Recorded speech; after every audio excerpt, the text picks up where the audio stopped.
বাণী এটা প্রথমে মানতো না। ওরা ভাবতো যে মুহাম্মদ সাল্লাল্লাহু আলাইহি ওয়াসাল্লাম মনে হয় রাত্রিবেলায় কথাগুলোকে সব বানায়। এইভাবে বাপজি তারা মাঝে মাঝে রাসূলুল্লাহর বাড়িতে যেত, তারা আড়াল থেকে নবী যেন বুঝতে না পারে কথাগুলো শুনতো। এইভাবে বাপজি নবী যে মসজিদে মক্কা নগরে নামাজ পড়তেন সে মসজিদেও যেতেন। আমার দরুদ রাসূল আলোচনা করছিলেন, আর বেঈমান আবু জেহেল উতবা সাইবারাও ওরা রাসূলের এই কথা শুনে বাপজি তারা চমকে উঠলো।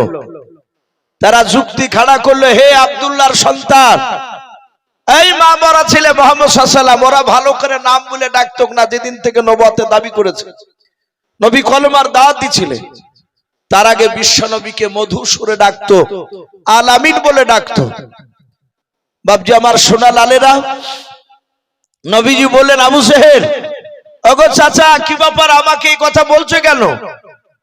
তারা ডাক দিয়ে বলল যে তুমি এতটা রাস্তা মসজিদে হারাম থেকে বাইতুল মুকাদ্দাসে যেতে, প্রায় তখন বাপজি তাদের যানবাহন বেশি ছিল, উটটা বাপজি তারা উঠে বেশি চেপে তারা সফর করত, ঘোড়াও চেপে যেত ঘোড়াতে।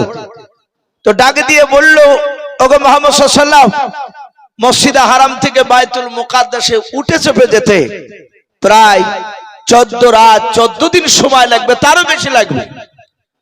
এতটা রাস্তা তুমি এক রাত্রিবেলায় গেলে কেউ দেখতে পেল না? আমার বিশ্ব নবী বললেন, মক্কা নগরের একটা দলের সাথে আমার রাত্রিবেলা দেখা হয়েছিল। জোরে বলুন সুবহানাল্লাহ। আবু জেহেলরা বলল, কারাও?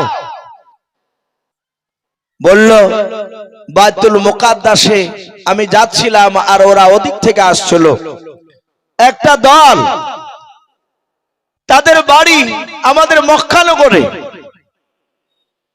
সেই জায়গাটাকে বলেছেন কায়সারা নামক। সেখানে কিছু লোক, তাদের সাথে আমার দেখা হয়েছে, আমি কথা বলেছি। হে মক্কার লোকেরা, যারা আমার কথাকে অবিশ্বাস করছো, ওই লোকগুলো প্রায় দিন 20 বাদ দিয়ে আসবে, তাদেরকে জিজ্ঞাসা করবা। বাপজি আমার সোনা লালেরাও, আমার বিশ্ব নবী দরদি নবী জনাবে মুহাম্মদ রাসূলুল্লাহ সাল্লাল্লাহু তাআলা আলাইহি ওয়াসাল্লাম নবী বলেছিলেন, হে আমার সাহাবায়ে কেরাম, এই মেরাজের ঘটনা সত্য। সাহাবারা সবাই নবীর কথাকে বাপজি স্বীকার করলো। আবু জেহেল বাপজি উকি মেরে মেরে তাকে থেকে দেখলো কে আসে নাই। তাকে দেখলো সেখানে আবু বকর রাদিয়াল্লাহু তাআলা আনহু, রাসূলের সাহাবা যায়নি। এই হযরতে আবু বকরকে অনুপস্থিত দেখে, যখন উপস্থিত ছিল না। আমরা 5 ওয়াক্ত নামাজ, অনেকে বাপজি লোক এরকম আছে মসজিদ ছাড়া নামাজ পড়তে আমাদেরকে ভালো লাগে না। অনেক লোক আছে ঝড় বৃষ্টি যাই হোক না কেন, ছাতা বাড়িতে না থাকলে, অনেক গরিব মানুষ ছাতার অভাবে দেখা যায় একটা গামছাকে মাথায় করে নিয়ে ভিজতে ভিজতে মসজিদে দৌড়ে যায়। জিজ্ঞাসা করা হয় যে চাচা, এত ভিজে আসলেন, ছাতা নাই? সে মুখটাকে একটু ছোট করে বলে, সে বলতে চায় যে নাই, প্রকাশ করার অসুবিধার জন্য আমি গামছা পরে চলে এসেছি। এই যে ভিজে, তার পাঞ্জাবি দেখা যায় 3 ভাগের 2 ভাগে ভিজে গিয়েছে। এর বদলা কি আল্লাহ দিবেন না? কথা বলুন। অবশ্যই দিবেন আল্লাহ। আল্লাহ যেহেতু সব জিনিস দেখতে পাচ্ছেন, তো এরকম মানুষের অনেক নিশা থাকে, আবার অনেক সময় ব্যতিক্রমে বাপজি একাদক্ত মসজিদে যাওয়া হয় না। আবু বকর সেদিন যে কোনো কাজ ক্ষেত্রে যেতে পারেনি, যে কোনো একটা কারণে। আবু জেহেল দেখলো যে মুহাম্মদ সাল্লাল্লাহু আলাইহি ওয়াসাল্লামের এই কথাগুলো সবাই শুনে নিল, আবু বকর এখানে আসে নাই। আমাদের ধারণা এত বড় মিথ্যা কথা মুহাম্মদ সাল্লাল্লাহু আলাইহি ওয়াসাল্লাম বলছে, এ যদি মুহাম্মদ সাল্লাল্লাহু আলাইহি ওয়াসাল্লামের কথাগুলো আবু বকরের কাছে বলে, আমার মনে হয় ও হয়তো মানবে না। আর যদি না মেনে নেয়, তাহলে আবু বকরের ঈমানটা নষ্ট হয়ে যাবে। আবু জেহেল উতবা সাইবারা আবু বকরের বাড়িতে হাজির। আবু বকর ডাক দিয়ে বলেছিল, বন্ধুরাও, কি ব্যাপার, তোমরা এখানে কেন আমার বাড়িতে এসেছো বলাও? ডাক দিয়ে বলেছিল, ভাই, তোমাদের মুহাম্মদ সাল্লাল্লাহু আলাইহি ওয়াসাল্লাম আজকে ভুলভাল বকেছে। আবু বকর বলে, আমার নবীজির কি হলো বলো? হযরত বাপজি আবু বকর বাপজি বিশ্ব নবীর কথা শুনে ডাক দিয়ে বলেছিল, ভাই আমার নবীজির এমন কি হয়েছে, নবী ভুলভাল কি এমন বকছে বলাও। বলে এখনই শুনে না, না তুই যার কসম কেন বলি। আবু জেহেল রাব তারা সবাই মিলে বাপজি তারা কসম কেন না তো যাও। ডাক দিয়ে বলেছিল, ভাই আবু বকর শুনে নাও, এতদিন মিথ্যা কথা বলেছে, আজকে তোমার কাছে চলো পরিমাণ কোন মিথ্যা কথা বলবো না।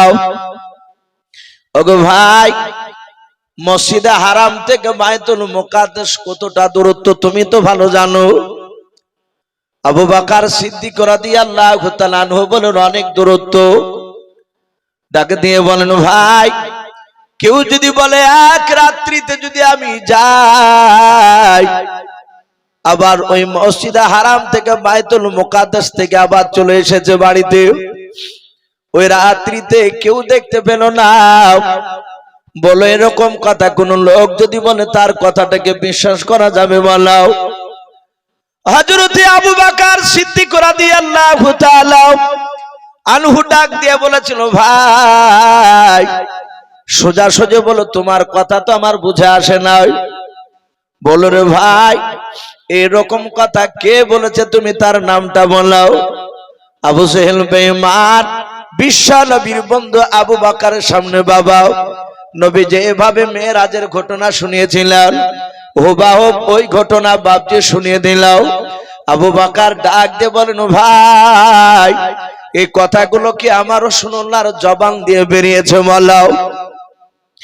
আবু বকর বলে, অবশ্যই তোমার নবীজির জবান দিয়ে বেরোনো কথাগুলো আমি শোনালাম। চুল পরিমাণ কথা আমি বাড়ান্তি বলি নাই, কমও করি নাই। আবু বকর বলেন, ভাই এই কথাগুলো যদি আমার রাসূলুল্লাহ যদি জবান দিয়ে বের করেন, ভাই আমি তার বন্ধু আবু বকর এই কথাগুলো আমি বারহাক সত্য বলে মেনে নিলাম। জোরে বলুন সুবহানাল্লাহ। উতবা সাইবা বলে, ভাই এদের মাথা নষ্ট হয়ে গেছে, এরা অস্বীকার করবে না। আবু বকর আর বাড়িতে দাঁড়ালেন না, সোজা দৌড়ে চলে গেলেন রাসূলুল্লাহ দরবারে। নবী দরবারে গিয়ে বলছেন, ইয়া রাসূলুল্লাহ, ইয়া হাবিবাল্লাহ, আমার কাছে এখনই এই কিছুক্ষণ আগে আবু জেহেল উতবা সাইবারা গিয়েছিল। ওগো রাসূল, আপনি কি এই ধরনের কথা বলেছেন? আমার নবী বলেন, আবু বকর শুনে নাও, তুমি কি অবিশ্বাস করেছো রে আবু বকর? আবু বকর বলে, হুজুর এই কথাগুলো যদি আপনার জবান দিয়ে যদি বের হওয়া যায়, বের করেন আপনি, আমি আপনার বন্ধু আবু বকর বিশ্বাস করে নিয়েছি, আমি অবিশ্বাস করি নাই। আবু জেহেল বারবার বলেছে মিথ্যা কথা বলি না, আজকে সত্য কথা শোনালাও। আল্লাহ রাসূল বলেন, আবু বকর তুমি তাদের সামনে কি স্বীকার করেছে? বলে হ্যাঁ। আল্লাহ রাসূলের যদি জবান দিয়ে কথাগুলো যদি বের হয়, আমি আবু বকর নবীর কথাগুলো সব সত্য বলে মেনে নিলাম। নবী আমার আর থাকতে না পেরে বাবা আবু বকরের কাছে দৌড়ে গিয়েও বুকের সাথে নবীজি আবু বকরকে জড়ে ধরে ডাক দিয়ে বলেন, আবু বকর এত বিশ্বাস করো তুমি আমাকে? বলে হ্যাঁ। বলে আবু বকর আজ থেকে শুনে নাও, পৃথিবীর মানুষ তোমাকে সিদ্দিক বলে ডাকবে। জোরে বলুন সুবহানাল্লাহ। আবু বকর সিদ্দিক, তুমি সত্যবাদী। সেই আবু বকর ডাক দিয়ে বলে, হুজুর আপনার কি অবিশ্বাস হয় যে আমি মিথ্যা কথা বলি? বলে নাও। আমার আবু বকর অনেক জায়গায় এরকম ঘটনা এসেছে, বিশ্ব নবীকে এত ভালোবাসতে, নবীর বিরুদ্ধে কথা বললে আবু বকর সহ্য করতে পারতেন না। সে আবু বকর মসজিদে নববীতে বললেন, হুজুর বেয়াদবি হলে মাফ করবেন। ওগো নবী, আমি তো ঈমান আনার পর আর অন্যায় করিনি, হুজুর আপনি আমাকে ক্ষমা করে দেন। আবু বকরকে বিশ্ব নবী বলেন, আমি ক্ষমা করে দিয়েছি। নবীজি কাঁদছেন। নবীজির বাম পাশে বসা ছিল হযরত আমিরুল মুমিনিন ওমর ইবনুল খাত্তাব। এই খাত্তাবের বেটা ওমর রাদিয়াল্লাহু তাআলা আনহু। বাপজি আমরা ওমরের নাম অনেক শুনেছি, আমরা অনেক জায়গায় ইমাম সাহেবকে বাপজি দেখতে পাই, তারা দোয়া করে, আল্লাহ আমাদের ভারতবর্ষের মাটিতে তুমি ওমারের মতো নেতা বানিয়ে দাও। বলুন আল্লাহুম্মা আমিন। এই দোয়া করে না অনেক সময়? হযরত ওমর এত বাপজি শক্তিশালী ছিলেন, সেই ওমর রাসূলকে বলছেন, হুজুর আমি আপনার কাছে বড় ধরনের বেয়াদবি করে ফেলেছি,